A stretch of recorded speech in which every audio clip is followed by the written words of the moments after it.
Get ready, start.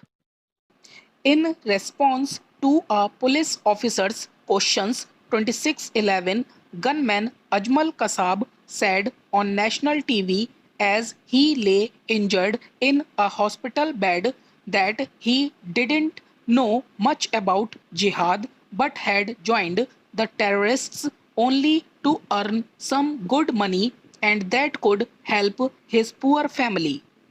How often have I heard a similar refrain from captured terrorists during my deployment in the Kupwara sector of Kashmir Valley during the tumultuous years between 1997 and 1999. They were usually young men in their late teens or early 20s, mostly unemployed, some with rudimentary education and some literate, but almost always from underprivileged family. The typical young terrorists usually belonged to a large family with meager means, one among several siblings with no more than one or at best two bread earners. Money was never adequate for basic needs, and then there was always the question of marrying off the girls in the family into good families, fixing the leaking roof before the next monsoon, and so on.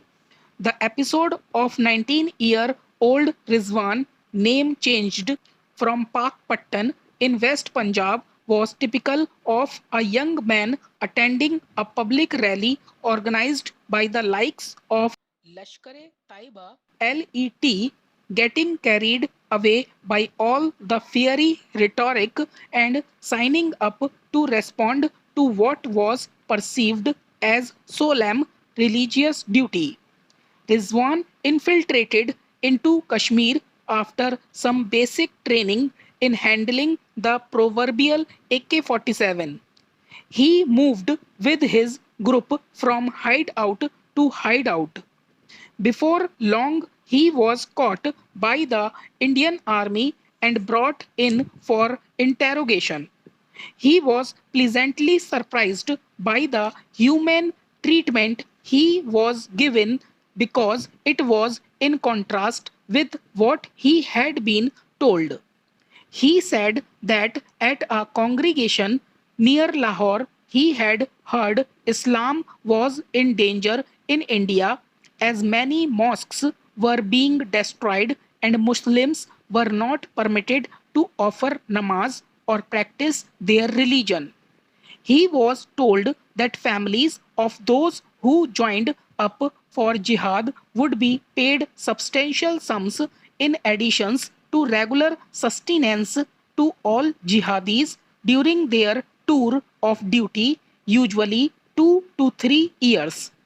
Besides, he was assured that in the event that any jihadi was martyred, his family would receive a handsome amount to at least partially compensate for its loss. Coming from a landless family of farm workers and with three older sisters to be martyred off, his immediate thought was that this was his opportunity to help his family financially, and if in the process he should be shaheed, bringing further prestige to the family. I am not highly educated, Sahib, but within a few days of coming to India, I knew that I had been led up the garden path by falsehoods. In village after village, I saw that mosques were not only intact, but there were several of them, and these were perhaps the best maintained buildings. Furthermore, if we didn't show up for Friday prayers in time, the mosques would be so crowded that we would end up offering namaz on the street outside. In the case of the Khan Sama from a Pakistani Rangers battalion, a parliamentary force, he was simply lured by the prospects of making some quick money. Let's call him Hamid, a cook working for senior officer at Hyderabad, Sindh.